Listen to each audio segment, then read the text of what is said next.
Video में कही गई बातों का फोर से कोई लेना देना नहीं है, वक्ता के निजी विचार हैं। हमारा मकसद आप तक हूबहू जनता की आवाज़ पहुंचाना है। अगर इस वीडियो को लेकर कोई विवाद होता है तो इसके लिए फोर जिम्मेदार नहीं होगा। एक कमेटी बनाने कमेटी तो बनी हुई है ऑलरेडी किसानों की।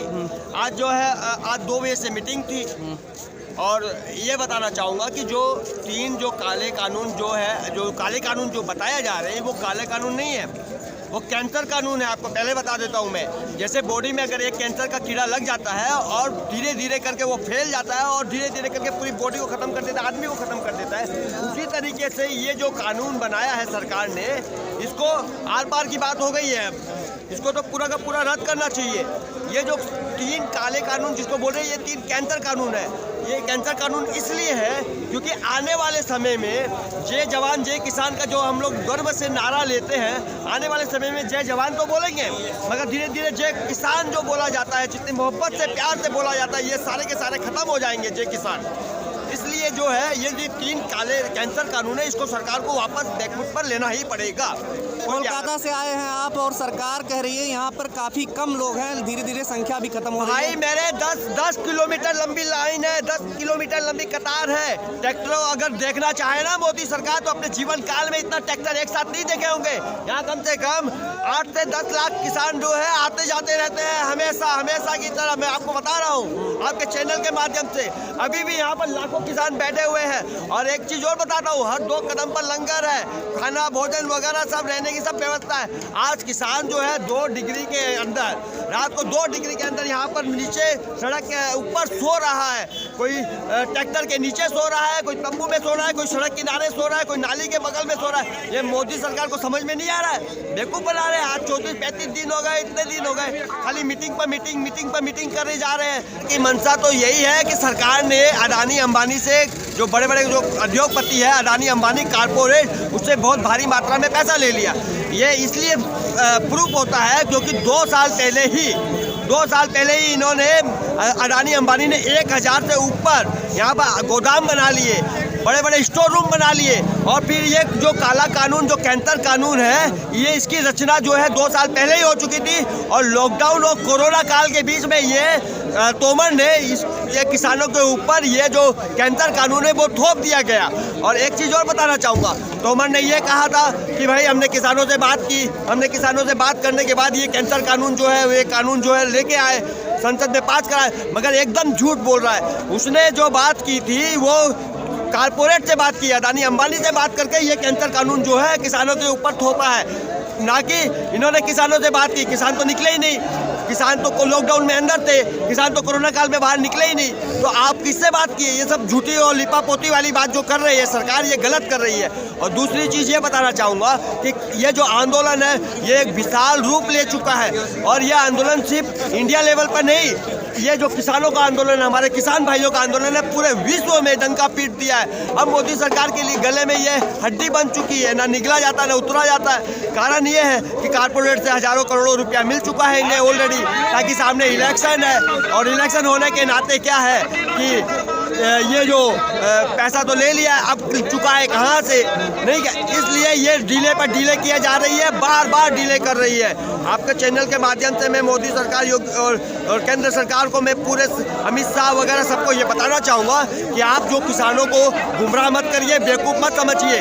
मोदी सरकार ये बोलती है कि किसान बहुत भोले भाले होते हैं, मोदी जी ने कहा था ना, किसान बहुत भोले भाले होते हैं। ये बात जो बोले, इसीलिए तो किसानों का शोषण हो रहा है, किसानों को बेवकूफ़ बनाया जा रहा है, किसानों को मूर्ख बनाया जा रहा है कि भोले भाले होते हैं, इसीलिए तो बेवकूफ़ बनाया उन्होंने, नहीं तो। लेकिन किसान जागरूक हो गया है, किसान पढ़ा लिखा हो गया है, इसलिए इस काले कानून और कैंसर कानून को किसान अच्छी तरह समझ चुका है, इसलिए आज उसका विरोध हो रहा है। अभी तक मोदी सरकार सो रही है। देखिए, मैं आपके चैनल के माध्यम से बताना चाहूँगा कि सोते हुए इंसान को उठाना तो 1 मिनट का काम है, मगर जो जानबूझकर सो रहा है उसे अगर लात मार के भी उठाया जाए तो वो नहीं उठेगा। इसलिए मोदी सरकार को उठना पड़ेगा, नहीं लात मार के उठे या कैसे भी उठे, उठना पड़ेगा। आप लोग यहाँ पर रोष जता रहे हैं कि चप्पल पीट करके मोदी और हंसराज हंस का, तो क्या ये स्वाभाविक प्रतिक्रिया है। मोदी सरकार को बोलो एक दिन आके यहाँ सोए, 2 डिग्री में सोए, इतनी ऊपर से कड़कड़ाके की ठंड पड़ रही है। हमारे किसान भाई जो है यहाँ पर ठंड के अंदर तड़प रहे हैं और शहीद हो गए, 35-40 लोग शहीद हो गए। ये आक्रोश नहीं है, चप्पल जूता तो मारा जाएगा, क्यों ना मारा जाए, कीजिए इसलिए ना मारा जाए। चप्पल जूता अगर मारा तो कौन सा गुनाह कर दिया उन्होंने? एकदम सही किया। अपना आक्रोश गुस्सा तो निकालेंगे। देखिए, जो जिंदा है वही बोल सकता है, मुर्दा कभी नहीं बोल सकता है। माँ बच्चा जब रोता है तब माँ दूध पिलाती है, और ये सोई हुई जो सरकार है जो जानबूझ के सो रही है, अगर इसे चप्पल जूते की भाषा ना समझ में आएगी तब तक ये जो है सुधरेगी नहीं। इन्होंने बहुत गलत काम किया। मैं बताना चाहूँगा, आप इसी धरती पर है, हरियाणा की धरती पर आप खड़े, जाटों ने इतना बड़ा आंदोलन किया, जाट समुदाय ने, जाट भाइयों ने, तो उस जाटों का आंदोलन कुचलने के लिए महिलाओं का कपड़ा घेरा गया, उसको बदनाम किया गया, और उसको बदनाम करके उस जाटों को बैकफुट पर लेके आना पड़ा, जाट समुदाय को। तो ये मोदी सरकार ने किया और वो सफल हुए। उसके बाद एक्साइज ड्यूटी आई सोने के ऊपर, चांदी के ऊपर, तो 11 करोड़ स्वर्णकार समाज जो है रास्ते पर आ गया, बेरोजगार हो गया।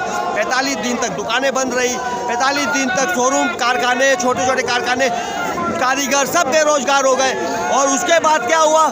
एक स्ट्रिंग ऑपरेशन दलाल और दल्ली मीडिया के साथ स्ट्रिंग ऑपरेशन कराकर उन्होंने ये आंदोलन को भी कुचल दिया कि भैया ये देखिए चोरी छिपे माल बेच रहे हैं। तो अब आपको बताना चाहूँगा, उसी तरीके से किसानों को भी बदनाम किया जा रहा है। किसानों को आतंकवादी बताया गया, नक्सलाइट बताया गया, और नक्सल बताया गया, टुकड़े टुकड़े गैंग बताया गया, खालिस्तानी बताया गया। जब ये हथकंडे जब सारे फेल हो गए तो बड़ा भाई, जैसे बड़ा भाई पंजाब है, छोटा भाई हरियाणा है, तो उसको भिड़ाने के लिए वो जो बीच की जो नदी है XYL, क्या XYL है ना, XYL को की धारा बीच में लेके आया ताकि ये लोग लड़ाई कर ले। तो मैं बता रहा हूँ, ये लड़ाने फूट डालो राज करने वाली जो स्थिति मोदी सरकार ने की है, ये बहुत गलत किया है। और आपको एक और चीज़ बताना चाहूँगा आपके चैनल के माध्यम से, जब ये सब हथकंडे इनके फेल हो गए तो अभी आपने 2 दिन पहले दलाल मीडिया का, गोदी मीडिया और मोदी मीडिया और इसकी बात सुने थे ना। सब मीडिया बिकाऊ नहीं होती है, सब मीडिया बढ़िया भी होती है। तो इन्होंने कहा कि यहाँ महिलाओं को छेड़ा जा रहा है। मैं मोदी सरकार को बोलना चाहूँगा, आँख खोलकर खुद ना आ सके तो अपने दलालों को भेज दे। देखो यहाँ पर हजारों की संख्या में महिलाएं आई हुई है, कितना मान सम्मान इज्जत मिलती है महिलाओं को। महिलाएं यहाँ के गर्व महसूस करती है, डिबेट करती है, बाइक देती है मीडिया में, लोगों से बात करती है, गेट टुगेदर करती है, और किसानों का दर्द समझती है। और महिलाएं यहाँ पर सोती है रात में। कहाँ यहाँ पर महिलाओं के साथ छेड़खानी होता है? झूठी मीडिया, दलाल मीडिया ने इतना गलत प्रोपेगेंडा किया है महिलाओं के ऊपर, ये बहुत बड़ा भुगतान भुगतना पड़ेगा मीडिया को भी और मोदी सरकार को भी। और दूसरी चीज़ें बताऊंगा, किसान खा रहे हैं, पिज़्ज़ा खा रहे हैं, वो बर्गर खा रहे हैं, क्या बोलते हैं उसको, अरे भैया खीर खा रहे हैं, खाना पीना। अरे भैया एक बात बताओ मेरे को, कपड़े की दुकान में जाओगे तो कपड़ा मिलेगा ना भाई, सोना चांदी की दुकान में जाओगे सोना चांदी मिलेगा, और अगर मोबाइल की दुकान में जाओगे तो मोबाइल मिलेगा।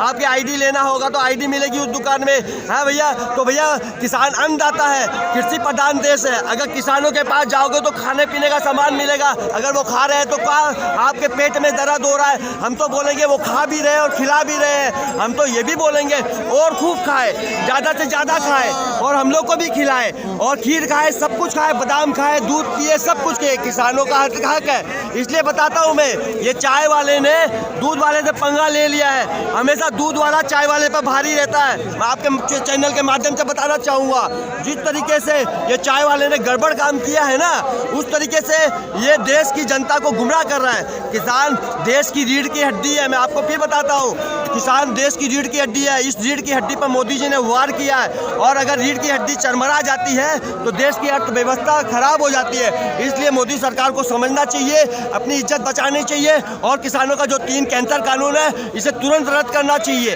अब आइए एमएसपी पर बोल रहे हैं कि भैया एमएसपी तो पहले से थी, मैंने लिखित में अरे भैया एमएसपी के देश की जनता को बेवकूफ़ मूर्ख बेवकूफ़ यहाँ बैठकर एमएसपी कानून के दायरे में क्यों नहीं लेके आते? आप झूठ क्यों बोल रहे हैं एमएसपी पर हमने ये किया वो किया? आप कानून के दायरे में लेके आइए। आज एमएसपी पहले भी लिखित में थी, मौखिक में थी। आज भी किसान जो 1800 रुपये क्विंटल बेच रहा था, 1900 रुपये क्विंटल का रेट है, आज 1200 रुपये क्विंटल में बेच रहा है। आलू टमाटर 2 रुपये किलो हो जाता है, सड़क पर फेंकना पड़ता है। कहाँ गई उस समय एमएसपी? आप बेवकूफ़ बना रहे हैं। एमएसपी को जब तक कानून के दायरे में नहीं लेके आएंगे तब तक किसान नहीं रुकेगा। और दूसरी बात आपने बोला फार्मिंग कॉन्ट्रैक्ट फार्मिंग। अरे भैया कॉन्ट्रैक्ट फार्मिंग पे आप फटाफट बोल तो दिए, मगर कॉन्ट्रैक्ट फार्मिंग पर ये बताइए मेरे को किसानों को कितना नुकसान होगा। कॉन्ट्रैक्ट फार्मिंग पर 3 महीना 4 महीना ये खेती में लगती है, 3-4 महीने में खेत के रेट का जो फ्लेक्सिबल होता है उसमें किसानों को कितना नुकसान हो जाएगा। रेट बढ़ जाएगा तो भैया जिसने कॉन्ट्रैक्ट किया है 1800 रुपये में वो 1800 में लेगा, 2500 अगर रेट हो जाता है और रेट अगर घट के 1200, 1300, 1800 और 800 रुपये आ जाता है तो वो उसमें नुकस निकालने लगेगा। आलू वगैरह ये सब में कि ये सड़ा हुआ है, ये ख़राब है, ये वो है, नुकस निकाल कर उसके माल को रिजेक्ट कर देगा। तो भैया कॉन्ट्रैक्ट फार्मिंग में भी किसानों को नुकसान है। तीसरी चीज़ ये आई है स्टोर रूम में। आप बोल रहे हैं मोदी सरकार बड़ी इज्जत से बोलते हैं कि भैया आप स्टोर रूम कर लीजिए। अरे भैया स्टोर रूम कहाँ से कर ले, कहाँ से गोदाम कर ले? बेचारे जो 2 एकड़ 3 एकड़ 4 एकड़ ज़मीन है वो कहाँ से स्टोर रूम कर ले? बेचारा अपना घर में नहीं रख सकता। और आप बोल रहे हैं कि एक देश एक व्यापार, एक देश एक व्यापार आपने कहा, लेकिन एक देश एक व्यापार कैसे हो सकता है भैया? एक कश्मीर में रहने वाला कन्याकुमारी में कहाँ से माल बेचने जाएगा, और वहाँ पर रहने वाला गुजरात में रहने वाला बंगाल में माल कहाँ से बेचने जाएगा? एक देश एक व्यापार। जो छोटी छोटी ज़मीनें हैं बेचारे के पास थोड़ा थोड़ा होता है, वो क्या माल बेचता रहे कि बुआई करता रहे? इसीलिए वो अपने ही स्थान में, अपने ही क्षेत्र में उस माल को मंडी में बेचना चाहता है ताकि वो माल टिकाऊ रहे और ख़राब ना हो। इसलिए किसानों की ये मांग है, लेकिन आपने सारा का सारा किसानों का धन उठा के कारपोरेट को दे दिया। भारत सोने की चिड़िया कहलाती थी, वो सोने की चिड़िया सोने से नहीं कहलाती थी उस समय। मैं आपको याद दिलाना चाहता हूँ उस समय, उस काल की बात। और वो खेती बाड़ी से सोने की चिड़िया कहलाती थी। अंग्रेजों ने इसी खेती बाड़ी पर किसानों के ऊपर अन्याय अत्याचार किया और जमीन अधिग्रहण करने की बात कही थी, तो सोने की चिड़िया से वो तांबे और पीतल की चिड़िया में आ गई। उसके बाद भारत जो है देखिए आज कृषि प्रधान देश तो है, लेकिन अब ये 3 काला कानून, कैंसर कानून लाकर जय जवान जय किसान का जो नारा था वो भी आज मोदी सरकार ने इतना काली पोत दी जय किसान के ऊपर कि सोचने लायक बात है। जय किसान तो हट जाएगा मगर जय जवान रहेगा, ये मोदी सरकार ने किया।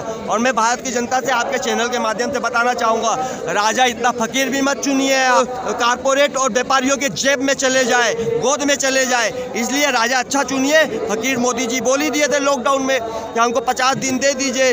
लॉकडाउन में मतलब उस समय क्या बोलते हैं, नोटबंदी में 50 दिन दे दीजिए हमको, काला धन खत्म हो जाएगा, आतंकवाद खत्म हो जाएगा, नस्लाइट खत्म हो जाएगा, टुकड़े टुकड़े गैंग खत्म हो जाएगा, पाकिस्तान खत्म हो जाएगा, पत्थरबाजी खत्म हो जाएगा। ये सब ज्ञान पहले थे ना, पहल के दिए थे ना।